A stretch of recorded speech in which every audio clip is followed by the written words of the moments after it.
Hello दोस्तों, आज एक और इम्पोर्टेंट टॉपिक जो कि आपके ईवीएस के एग्ज़ाम के लिए बहुत इम्पोर्टेंट है वो है आपका पारिस्थितिक तंत्र का एक इम्पोर्टेंट टॉपिक फूड चेन या फिर फूड वेब। इसमें हम खाद्य श्रृंखला और खाद्य जाल को पढ़ने वाले हैं।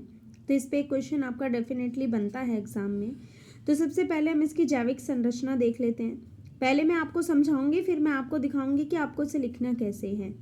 सबसे पहले जैविक संरचना यानी कि बायोटिक स्ट्रक्चर के अकॉर्डिंग सबसे फर्स्ट नंबर पे जो आते हैं वो होते हैं आपके उत्पादक यानी कि प्रोड्यूसर, जिसमें हमारे पेड़ पौधे आते हैं जो कि अपना खाना स्वयं बनाते हैं। इनको स्वपोषी भी कहा जाता है।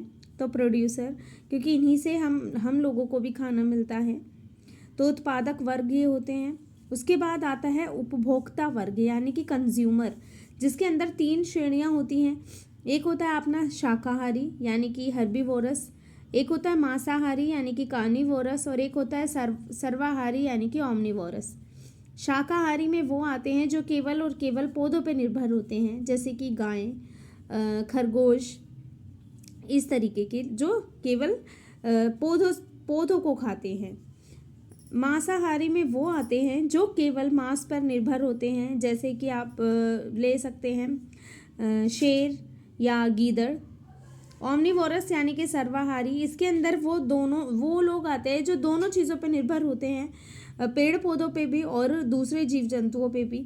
इसमें मनुष्य भी आता है, क्योंकि मनुष्य भी नॉन वेजिटेरियन होता है। खाना भी खाता है, पेड़ पौधे से मिलने वाली चीज़ें भी खाता है और मांस मछली भी खाता है। इसके अलावा कुत्ता, बिल्ली, ये सारी चीज़ें क्या होती हैं, सर्वाहारी। इसके बाद जो थर्ड है हमारा वो होता है अपघटक यानी कि डीकम्पोजर। इसके अंदर बैक्टीरिया और फफूंदी आते हैं। ये क्या होते हैं, ये सब मर जाते हैं, इनको मिट्टी में मिलाने का काम करते हैं। ये डीकम्पोजर मरे हुए चीज़ों को खाने का काम करते हैं। तो ये हुआ कि इसके बारे में आई होप आपको समझ में आया होगा। अब इसको लिखना कैसे है वो मैं बताती हूँ। देखो, इसमें पौधे, पक्षी, सूक्ष्म जीव शामिल हैं। ये जीव तंत्र के विभिन्न स्तरों पर पोषण एवं व्यवस्था के विभिन्न रूप दर्शाते हैं और इन स्तरों के आधार पर इन्हें उत्पादक एवं उपभोक्ता का दर्जा दिया जाता है। अब ये उत्पादक वर्ग को कैसे एक्सप्लेन करेंगे, तो ये मुख्य हरे पेड़ पौधे होते हैं जो वायुमंडल से कार्बन डाइऑक्साइड, मृदा से जल और पोषक तत्व लेकर सूर्य से के प्रकाश एवं क्लोरोफिल की उपस्थिति में अपना भोजन स्वयं बनाते हैं। भोजन बनाने की इस प्रक्रिया को प्रकाश संश्लेषण यानी कि फोटोसिंथेसिस कहा जाता है। और कुछ सूक्ष्म जीव जैविक पदार्थ और अन्य रसायनों का प्रयोग करके भी भोजन बनाते हैं। उदाहरण के लिए कुछ बैक्टीरिया रेडियोधर्मी तत्वों का एवं सल्फर का प्रयोग करके भोजन बनाते हैं। फिर अपना आता है उपभोक्ता यानी कि कंज्यूमर। सभी जीव जो भोजन के लिए दूसरे जीवों पर निर्भर होते हैं वो उपभोक्ता कहलाते हैं। वो निम्नलिखित होते हैं, जैसे कि शाकाहारी। सभी जीव जो भोजन के लिए पौधों पर निर्भर करते हैं वो शाकाहारी कहलाते हैं, जैसे कि खरगोश, मनुष्य भी होता है इसमें, यानी कि गाय भी, क्योंकि कुछ मनुष्य जो होते हैं वो शाकाहारी भी होते हैं। मांसाहारी, जो जीव भोजन के लिए शाकाहारी या अन्य जीवों पर निर्भर करते हैं मांसाहारी कहलाते हैं। भोजन श्रृंखला के स्तर के आधार पर इन्हें द्वितीय अथवा तृतीय श्रेणी के मांसाहारी का दर्जा दिया जाता है। जैसे कि मेंढक जो होता है उसे द्वितीय श्रेणी का मांसाहारी कहते हैं और सांप जो होता है उसे तृतीय श्रेणी का मांसाहारी कहते हैं। फिर आता है आपका सर्वहारी। ये जीव भोजन के लिए पौधों और अन्य जीवों दोनों पर निर्भर करते हैं, जैसे कि चूहा और इंसान यानी कि मनुष्य। अपघटक यानी कि डीकम्पोजर, ये जीव अपना भोजन जैविक पदार्थों के अपघटन द्वारा प्राप्त करते हैं। इस श्रेणी में सूक्ष्म जीव, बैक्टीरिया और फफूंदी आते हैं। अब हम बात कर लेते हैं फूड चेन की। फूड चेन क्या होता है ना, एक सीरीज में चलता है और एकदम स्थिर एक लाइन से चलने वाली एक प्रक्रिया होती है।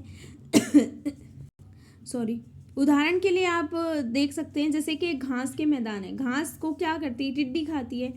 टिड्डी को मेंढक खा लेता है, मेंढक को सांप खा लेता है और सांप को बाज खा लेता है। तो ये फूड चेन होती है, डेट्स इट। अब इसको लिखना कैसे है वो मैं बताती हूँ।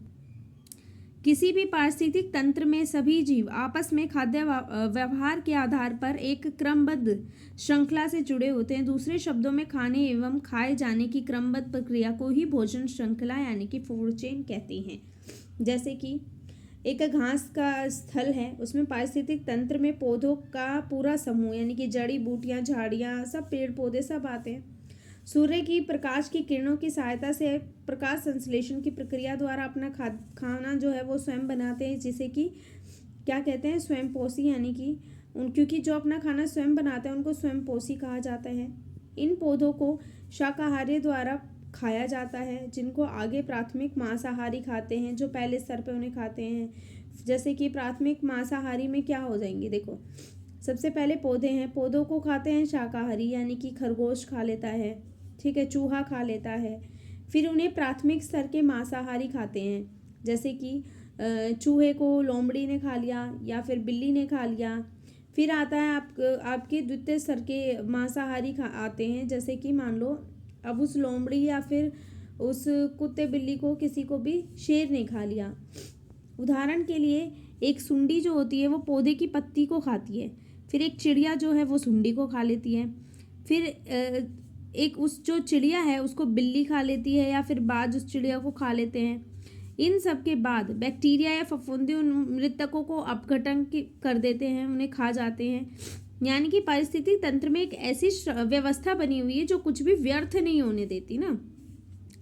और खाद्य श्रृंखला के कुछ उदाहरण देखो आप, जैसे कि मैंने अभी बताया घास है, घास को टिड्डी खा लेती है, टिड्डी को मेंढक खा लेते हैं, मेंढक को सांप खा लेते हैं, सांप को बाज खा लेते हैं। ये खाद्य क्षेत्र के पारिस्थितिक तंत्र का निर्माण करते हैं। अब अगर बात करें फूड वेब की, यानी कि खाद्य जाल की, तो वो बहुत सारी जो श्रृंखलाएं हैं, फूड चेन है, वो मिलकर फूड वेब बनाती हैं। इसमें क्या होते हैं, इसमें ऑप्शंस होते हैं कि ज़रूरी नहीं है कि एक टिड्डी को मेंढक ही खाए, मेंढक के अलावा और भी कई जीव जंतु हैं जो उसे खा सकते हैं, या मेंढक को भी कई लोग कई जीव खा सकते हैं। तो इस तरीके से उसमें क्या होते हैं, बहुत सारे ऑप्शंस होते हैं। जैसे कि आप इस डायग्राम को देखो, जैसे कि घास है, घास को क्या है, चूहा भी खा सकता है, खरगोश भी खा सकता है, ग्रास ओपर भी खा सकता है, यानी कि टिड्डी, चूहा या खरगोश तीनों खा सकते हैं। अब बात करें टिड्डी की, तो टिड्डी को कोई पक्षी भी खा सकता है, मेंढक भी खा सकता है ना। और मेंढक जो है, मेंढक को सांप भी खा सकता है, उल्लू भी खा सकता है, ऐसे चूहे को बाज भी खा सकता है या लोमड़ी खा सकती है, ऐसे ही खरगोश को लोमड़ी खा सकती है या सीधा बाज भी खा सकता है। तो ये कहीं ना कहीं ऑप्शंस हैं। घास को कोई भी खा सकता है, ऐसी टिड्डी को भी कोई खा सकता है। तो ये बहुत सारे ऑप्शंस होते हैं, इसलिए ये क्या होती है, एक विस्तृत रूप होता है। ये फूड चेन सीधा सीधा थी, और ये खाद्य जाल जो होता है वो इधर उधर बहुत सारी, मतलब बहुत, इसका जो क्षेत्र है बहुत विस्तृत होता है। अब इसे लिखना कैसे है, इसमें आपको ज़्यादा कुछ नहीं करना, थोड़ा सा आप बता दोगे कि खाद्य जाल कई खाद्य प्रणालियों का एक जाल होता है जो परस्पर विभिन्न खाद्य स्तरों द्वारा जुड़ा होता है, तथा जिनसे एक जैविक समुदाय के जीवों में एक दूसरे को खाने का क्रमबद्ध संबंध होता है। खाद्य श्रृंखलाओं के विपरीत खाद्य जाल सरल व सीधे नहीं होते, है ना, बहुत सारे फैले हुए होते हैं। इनमें आपसी संपर्क के ढांचे इसलिए बन जाते हैं क्योंकि कोई भी एक जीव भिन्न भिन्न स्तर पर भागीदारी बना सकता है। उदाहरण, एक घास स्थल पारिस्थितिक तंत्र में चरने वाले पशु घास को खाते हैं। इन पशुओं की अभाव में यह घास खरगोश द्वारा भी खाई जा सकती है। इन दोनों की अनुपस्थिति में चूहे भी इसे घास को खा सकते हैं। इसी प्रकार चूहे या मूषक को शिकारी पक्षी अथवा सांप भी खा सकते हैं, तथा सांप भी शिकारी पक्षी को खा सकते हैं। तात्पर्य यह है कि प्रकृति में भोजन संबंधी कई विकल्प मौजूद हैं, अतः खाद्य जालों में कोई एक प्रजाति ही एक ही समय पर एक से अधिक खाद्य स्तर पर सक्रिय हो सकती है। एक खाद्य जाल भोजन उपलब्धि के वैकल्पिक मार्ग प्रदान करता है। उदाहरण के लिए यदि पारिस्थितिक तंत्र में कोई एक प्रजाति रोग आदि के कारण समाप्त हो जाए तो वहाँ के शाकाहारी किसी दूसरी प्रजाति के उत्पादकों को अपना भोजन बना सकते हैं। इसी प्रकार द्वितीय उपभोक्ता जैसे शिकारी पक्षी चूहे और मूषक को खा सकते हैं। यदि उस स्थान पर खरगोश की संख्या कम हो गई तो जिन पर वे सामान्यतः निर्भर होते हैं। एक खाद्य जाल में यदि वैकल्पिक मार्ग अधिक होंगे तो वह खाद्य जाल उतना ही स्थिर होगा। खाद्य श्रृंखला या खाद्य जाल का महत्व भी आ सकता है। तो खाद्य श्रृंखला एवं खाद्य जाल एक पारिस्थितिक तंत्र में पोषण चक्र तथा ऊर्जा प्रवाह में मूल भूमिका निभाते हैं, क्योंकि इन्हीं कड़ियों के माध्यम से पोषक तत्वों व ऊर्जा का स्थानांतरण होता है।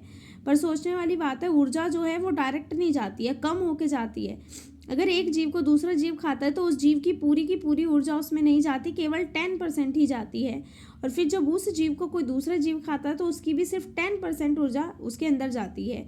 इसलिए मांसाहारी जीवों का जो जीवन है वो कम होता है और शाकाहारी जीवों का जीवन ज़्यादा होता है।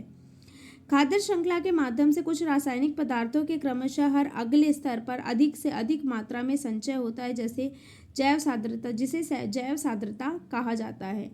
खाद्य जाल अधिक उत्पत्ति करने वाले जीवों की बढ़ती आबादी पर रोक लगाते हैं और खाद्य जाल पारिस्थितिक तंत्र के विकास में भी सहायता करते हैं।